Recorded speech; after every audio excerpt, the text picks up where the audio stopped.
घनसावंगी मतदारसंघात शिवसेना शिंदे गट विरुद्ध शरद पवारांची राष्ट्रवादी अशी लढत रंगलेली पाहायला मिळते आणि या ठिकाणी पवारांच्या राष्ट्रवादीच्या उमेदवाराचं पारडं जड असल्याचं दिसतंय। त्यामुळे तिथले संभाव्य आमदार कोण हे जाणून घेणं गरजेचं आहे।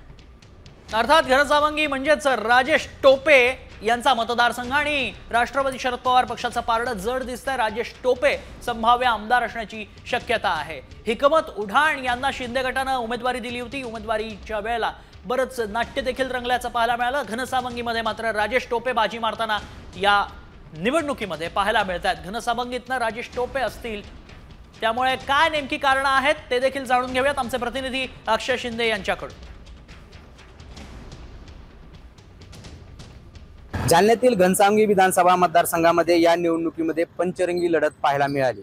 शिवसेनेचे उमेदवार हिकमत उढाण, शरद पवार गटाचे राजेश टोपे, त्याचबरोबर वंचित बहुजन आघाडीच्या उमेदवार कावेरी खटके आणि भाजपचे बंडखोर सतीश घाडगे, त्याचबरोबर शिवसेना उद्धव ठाकरे गटाचे बंडखोर शिवाजीराव चोते या 5